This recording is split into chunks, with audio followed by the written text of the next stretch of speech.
bahwa darah yang mengalir di dalam tubuh kita itu tidak bisa lepas dari nenek moyang kita. Iya. Contoh, besok tanggal 4 Juni saya bersama Maulana Habib Lutfi bin Yahya Pekalongan insya Allah akan hadir di haul Mbah Muhammad Besar. Haul yang kesekian kali. Mungkin semua orang tahu kalau saya keturunan ke-9 dari Mbah Muhammad Besar. Tapi bagi saya itu beban. Bebannya di mana? Karena Mbah Muhammad Besar itu kiai besar. Bahkan cucu beliau yang namanya Hasan Besar saking besarnya dipek mantu sama Kasunanan Surakarta Hadiningrat, yaitu Mbah Hasan Besar yang merupakan putra dari Mbah Kiai Ilyas, anak ketujuh dari Mbah Muhammad Besar. Hasan Besar punya kakak namanya Nyai Madarum, itulah garis nasab saya. Jadi kalau diurut, Mbah Muhammad Besar punya anak Kiai Ilyas, punya anak Kiai Madarum, punya anak Kiai Karyonawi, Jalal Iman, Kiai Muhammad Usman, Muhammad Boniran, Kiai Muradi Miftah Maulana Habibullah. Tapi saya malu untuk membicarakan mbah saya. Saya bangga jadi orang Ponorogo. Yang membuat saya malu apa? Mbah saya orang besar dengan prestasi besar. Sementara saya cucunya belum bisa memberikan prestasi besar. Mbah saya Muhammad Hasan Besari punya murid sekelas Cokro Aminoto, punya murid sekelas Ronggo Warsito, punya murid sekelas Diponegoro. Gus Miftah punya murid Begenggeng. Jadi perbandingan antara saya dengan mbah saya terlalu jauh. Yang saya openi Begenggeng, yang diopeni mbah-mbah saya pangeran-pangeran seperti Pangeran Diponegoro. Maka seharusnya apa? Hari ini jangan sampai kemudian keluar dari mulut kita mencaci orang lain hanya gara-gara katakanlah persoalan nasab. Yang perlu Anda ingat adalah nasab itu tidak berbanding lurus dengan nasib. Banyak orang nasabnya bagus, nasibnya nggak bagus. Banyak orang nasibnya bagus, walaupun nasabnya orang biasa-biasa saja. Kayak saya punya teman Habib, dia mengatakan apa? Saya malu kalau saya mengatakan di dalam darah saya mengalir darah Kanjeng Nabi. Di dalam tubuh saya mengalir darah Kanjeng Nabi. Saya tanya, kenapa malu? Karena saya khawatir perilaku saya tidak sesuai dengan apa yang dikehendaki oleh Kanjeng Nabi. Faktanya apa? Banyak orang yang dalam tanda kutip ngaku-ngaku Habib, tetapi kelakuannya tidak sesuai dengan apa yang diajarkan oleh Kanjeng Nabi. Maka seharusnya apa? Persoalan ini jangan diterus-teruskan. Karena apa? Al-muslimu akhul muslim. Minimal saya dengan jenengan itu saudara, sama-sama keturunan Nabi. Minimal Nabi Adam alaihissalam. Kan pilihannya nomor. Jenengan itu keturunan Nabi Adam atau pakai teori Darwin keturunannya munyuk. Kalau kita pakai kacamata agama, kita itu keturunan Nabi Adam. Tapi kalau pakai teori Darwin, manusia itu keturunannya munyuk. Anda pilih mana? Pakai teori agama apa teori Darwin? Teori agama apa Darwin? Agama, Nabi Adam. Makanya saya sama Bu Camat juga masih saudara. Sesama saudara anak cucu Nabi Adam. Nasabnya sama dari Nabi Adam, tapi nasibnya beda. Beliau camat, saya ustaz terkenal. Nasabnya sama, nasibnya beda. Maka mohon maaf Bu Camat, kita berada di atas panggung yang sama, tapi dengan amplop yang berbeda. Masa bodoh. Maka sesama orang muslim itu seharusnya apa? La yadlimuhu wa la yuslimuhu. Sesama orang Islam, dia tidak boleh berbuat zalim dan aniaya kepada sesama muslim. Maka saya itu kalau ada orang datang ke pondok, sowan, matur, Gus, saya didolimi oleh orang. Saya bersyukur, alhamdulillah. Kenapa? Karena lebih baik kamu dizalimi daripada kamu mendolimi. Tanggal 3 April saya diminta untuk menjadi imam sholat dan tausiah di hadapan forum ketua umum partai politik dan Bapak Presiden Joko Widodo di Jakarta. Mungkin saya kader NU yang paling sering diundang oleh Presiden. Tanggal 3 April saya diminta untuk jadi imam dan tausiah. Maka tanggal 3 April tepat jam 12 siang Indonesia dalam genggaman saya. Kenapa? Karena yang mengambil alih pimpinan adalah saya. Kenapa? Karena saya imam sholatnya Pak Jokowi. Saya mau sholat tengok ke belakang. Saya bilang, Bapak Presiden dan para ketua umum parpol, sawu sufufakum fis sholat. Rapatkan dan luruskan sofnya di dalam sholat. Presiden jawab, sami'na wa ata'na. Manut sama saya. Saya takbir, Pak Jokowi ikut takbir. Saya rukuk, Pak Jokowi ikut rukuk. Saya sujud, Pak Jokowi ikut sujud. Saya salam, Pak Jokowi ikut salam. Rampung sholat, saya tengok ke belakang, saya bilang, cie, manu cie. Waktu itu saya bilang apa? Kenapa Pak Jokowi itu kok seolah-olah walaupun disakiti, tapi apa yang diinginkan kok kita lihat dikabulkan oleh Allah. Ternyata jawabannya sederhana, karena posisi Pak Presiden itu sering didolimi. Padahal dikatakan dakwatul mazlum mustajabun, doanya orang terdolimi itu mustajab. Makanya hati-hati, kok ada suami mendolimi istrinya, harusnya ibu itu bersyukur. Itu berarti dalam rangka suami menjadikan doa Anda mustajabah.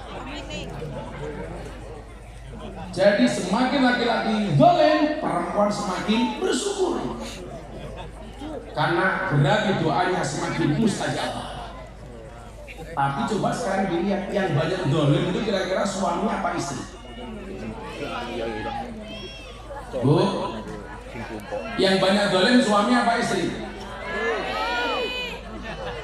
Coba kalau kita lihat prosentasenya, kira-kira lebih banyak mana suami yang takut istrinya atau suami yang ditakuti sama istri? Prosentasenya ternyata lebih banyak suami takut istri, termasuk Pak Polisi.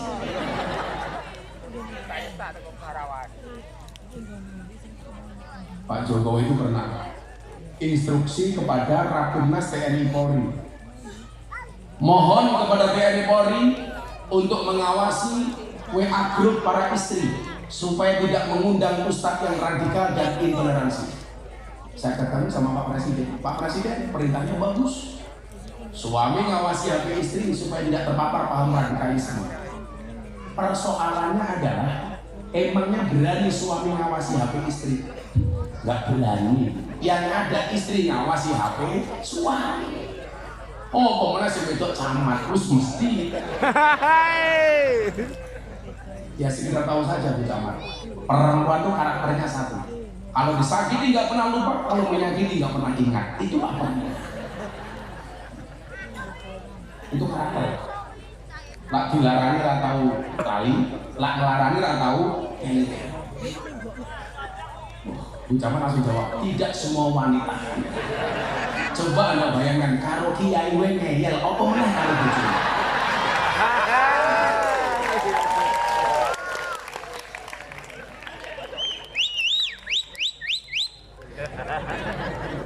Bolo.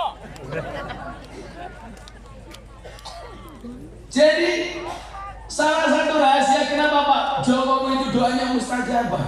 Coba. Saya itu orang fair. Kalau Pak Jokowi saya kritik biasa. Kalau ada kebijakan yang tidak sesuai. Tapi kalau benar ya saya dukung. Bagaimana kemudian dulu dunia itu menyaksikan Indonesia nggak bisa bebas dari COVID-19. Tapi coba Anda lihat faktanya. Muncul COVID, semua negara bingung. Bahkan diancam dengan resesi global. Tapi kemudian Presiden turun tangan. Semua dunia minta supaya Indonesia di lockdown total. Semua orang di dalam rumah. Gak usah keluar supaya COVID cepat selesai. Pak Jokowi ngeyel, nggak ada lockdown total, cuman dengan istilah-istilah tertentu. Tahu ekonomi rakyat berantakan. Bahkan saya dengar di Ponorogo ketika COVID, para istri di Ponorogo sudah pintar jual. Hari Senin jual gelang, hari Jumat jual kalung. Pemerintah dengan kebijakannya membuat BLT, betul bersama, bantuan langsung tunai, bantuan langsung telas. Apakah problem selesai? Ternyata tidak. Niat pemerintah bagus supaya orang miskin dapat bantuan tunai, tapi ternyata banyak kasus termasuk di Ponorogo akadnya jelas, bantuan langsung tunai untuk orang miskin, tapi lucunya disambut yang punya mobil juga ngaku miskin.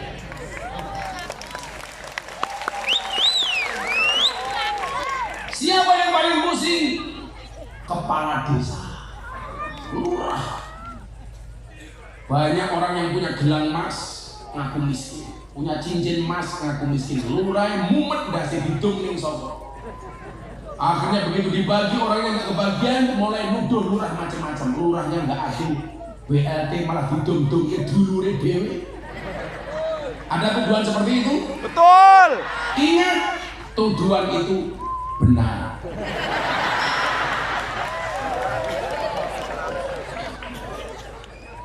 Ada Pak Lurah di sini. Oh, ini Pak Lurah. Halo Bro. Rasa ciri hati Pak Lurah. Ya, cakapnya warga itu begitu. Mantap Pak Lurah. Pertanyaannya kemarin Pak Lurah demo di Jakarta apa enggak? Ikut nggak? Bagus. Lurah demo ke Jakarta. Saya tuh kadang-kadang heran sama Pak Lurah. Katanya nggak susah jadi lurah, gajinya kecil. Kok demo ke Jakarta minta perpanjangan masa jabatan? Kan pekok gitu. Katanya jadi lurah susah, gajinya dikit. Kenapa minta perpanjangan masa jabatan? 6 tahun menjadi 9 tahun. Alasannya apa Pak Lurah? Supaya warga tidak sering terjadi konflik horizontal sesama warga. Saya lihat apa bener ini alasannya. Ternyata alasannya bukan itu Pak Lurah. Kenapa lurah-lurah demo ke Jakarta minta perpanjangan masa jabatan? Karena modalnya belum balik. Akhirnya Pak Lurah nggak demo, insya Allah selamat Pak Lurah. Maka saya meyakini Pak Lurah Desa Campurrejo ini orang baik. Saya berwasiat Pak Lurah kepada Bapak Ibu, tolong Pak Lurah jangan dikubur sebelum mati.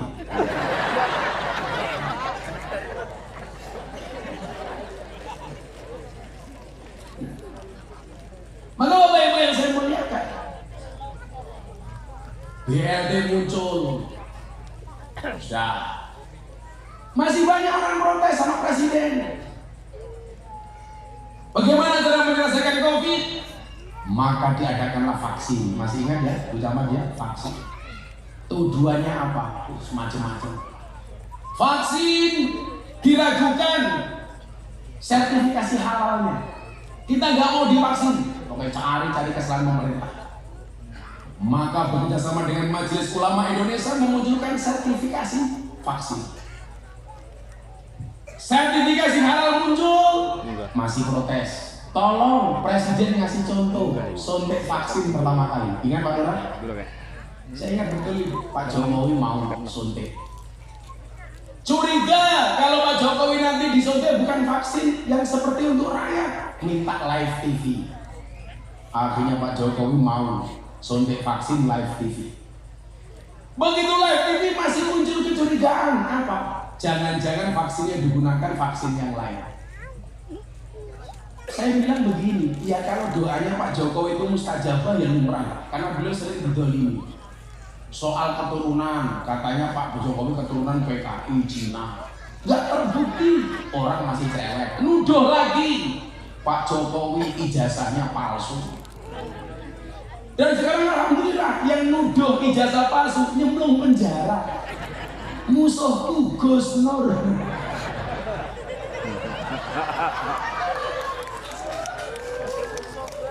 Yang dulu bilang Miftah Gus telek.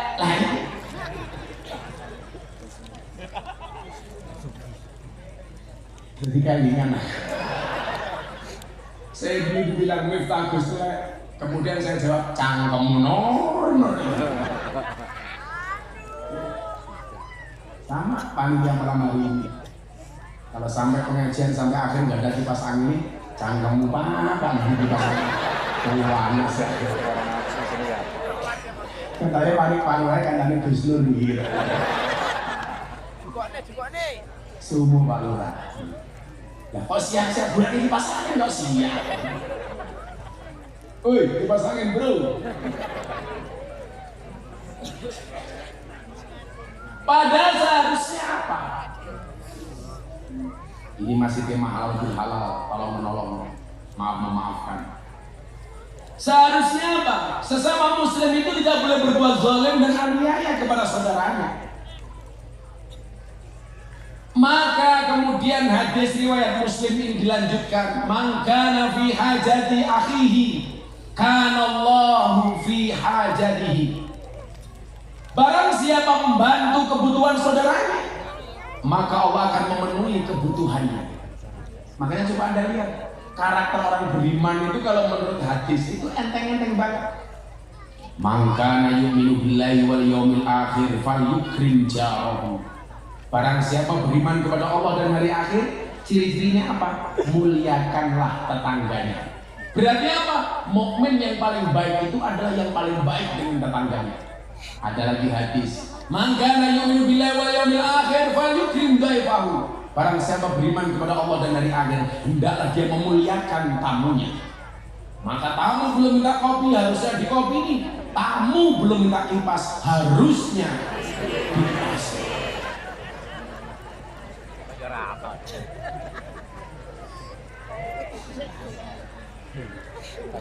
Karena kalau ada tamu itu langsung saya gagi-gagi. Ini senang sama tamu.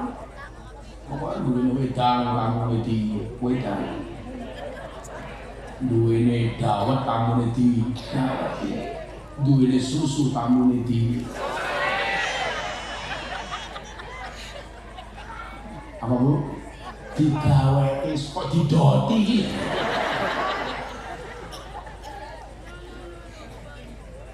Saya tuh nggak tahu Bu Camat. Kalau ngomong susu itu pasti haters itu bukan perempuan, bapak-bapak. Karena memang laki-laki itu seperti saudara. Kalau ketemu susu pasti gembira. Kalau lurahnya sibuk satu telepon.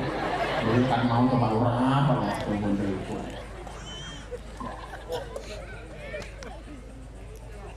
Ya Pak Lurah juga kalau hutang nih pasti aku nih. Pengajian paling manual sedunia. Pengajian acara tinggi yang pasti diepek-epek kayak anu biara. Sallallahu alaihi Muhammad. Ngopi dulu. Saya habis buka puasa tapi belum kopi. Kok wawancara teman Pak?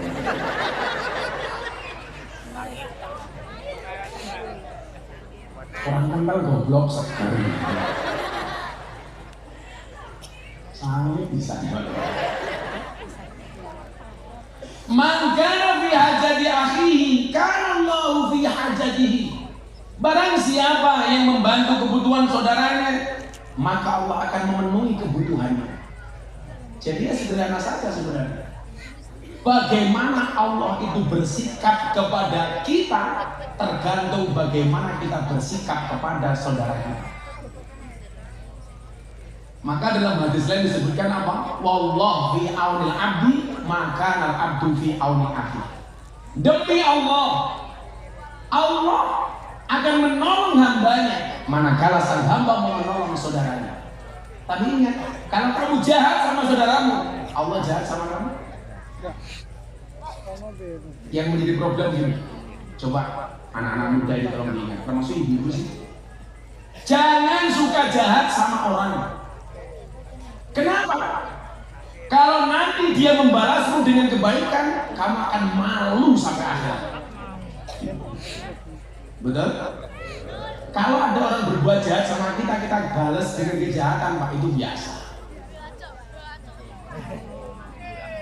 Kalau cuma saya nggak dikasih kipas angin, ya cuma tak rasani saja, nggak tak balas. Paling lurai tak tandai. Lurahnya jenis apa tuh?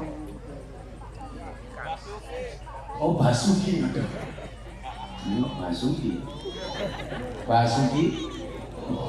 Basuki Wibowo. Sekarang kan nama apa, SH? Yaitu SH. Orang ini barang nih. Susah hidup nih.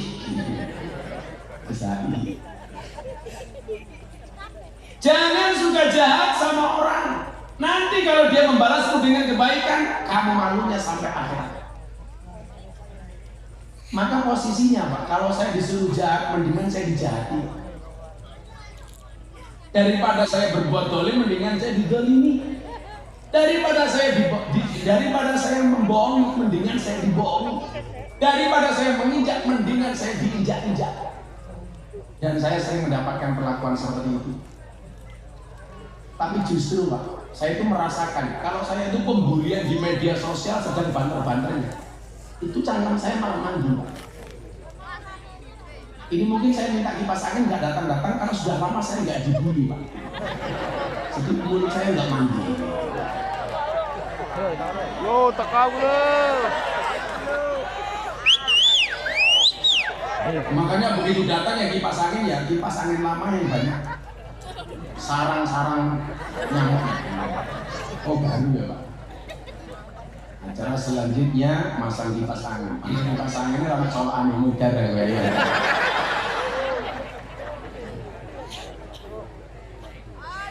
Kudu ngakune kayak masih sing wedang ngono. Ini ramai soal aneh. Saya itu sikile cungku ini tadi.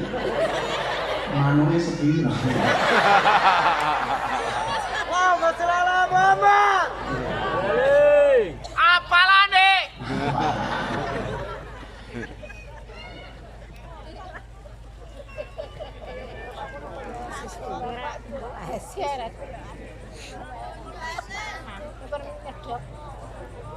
Anda ini adalah cowok aneh, tidak percaya.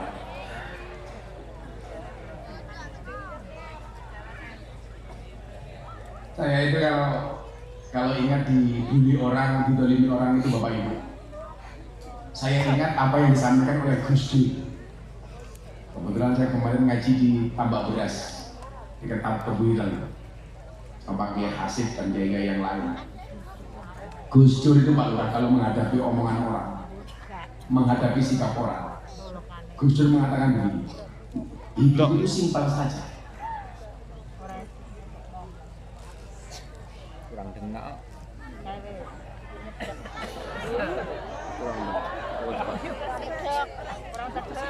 Pengajian malam hari ini paling berat bukan menyiapkan panggung, bukan menyiapkan sound system, tapi menyiapkan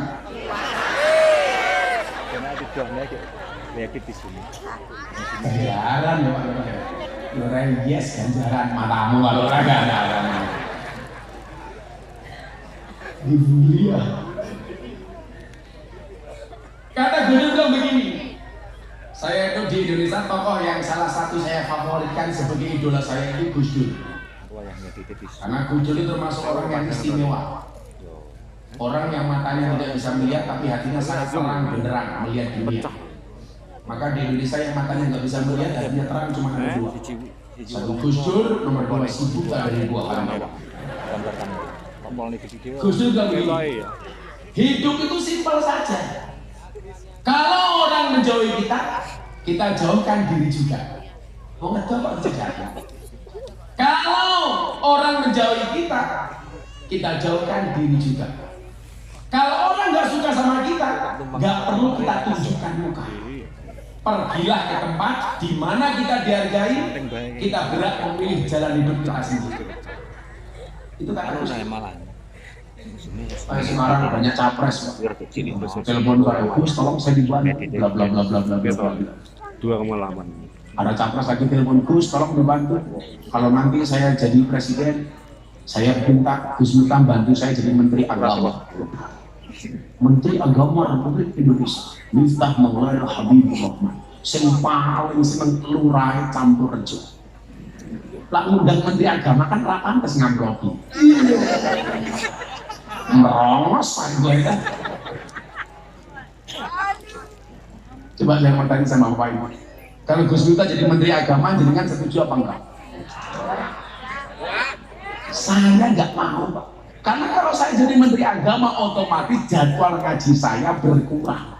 Saya nggak bisa berusuhan. Amplopnya kurang matamu ya.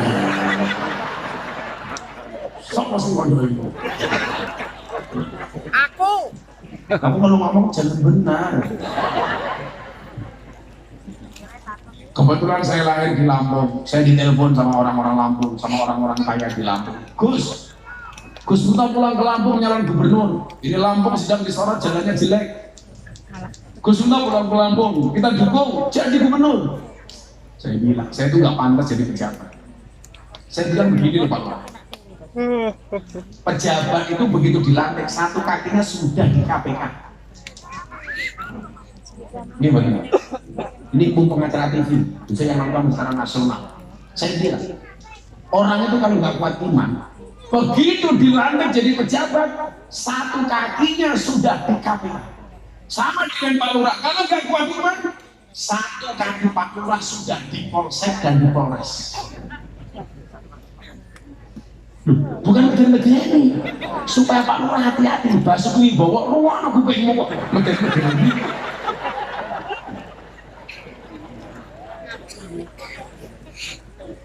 Kalau lurah itu penyakitnya cuma satu di mana-mana. Mudah-mudahan nggak sampai campur aja.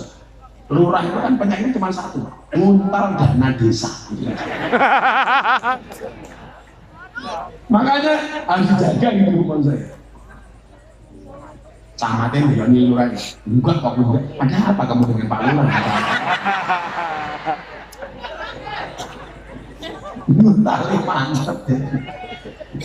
Masa membadok dana desa ya pantas tempat nguntal. Saya itu enggak kalau diminta jadi pejabat. Apalagi kemarin capres-capres kan saya tiga-tiganya kenal baik. Mas Prabowo sahabat dekat saya dari tahun 2013. Mas Anies Baswedan sahabat saya sejak dia jadi gubernur. Mas Ganjar Pranowo sahabat saya. Sekarang gini aja. Kita tuh boleh juga pilihan, tapi ingat menjaga kerukunan hukumnya wajib. Jangan sampai pemilu 5 tahun yang kita pilih saja kadang-kadang juga enggak ngopeni kita, tapi kita bermusuhan dengan tetangga kita gara-gara beda pilihan. Naudzubillahimin. Pak Lurah, alat kampanye kalau umpamanya Basuki Wibowo secara saya Basuki Wibowo mencalonkan kepala desa Campur Sari, Campur Rejo yang kedua kali. Kalau saya baik silakan Anda pilih, kalau saya tidak baik tolong jangan dipilih. Ini warga malah milih hawa umpam. Umur menolak, minta jabatannya. Oh iya, gue silakan ini sama ini sama ini. Jadi sing arep nyalon-nyalon dulu. Lah kampanye ngono kan. Lah aku apik pilih, lah aku ora apik rasa mau pilih. Orang itu malah simpatik. Tapi kalau saya umpamanya campur, kini wong kene paling lucu rupanya sapa jenenge? Umpamanya awakmu jenenge apa? Cowi, apa towi wis triplek ngono. Jenengmu sapa? Mangin. Sapro. Wah, jenenge Sapro. Sapro. Umpamanya pilih saya Sapro. Bersih, jujur, terpercaya. Orang ora percaya. Jarine bersih, kok raine ora glowing, lah ini ora.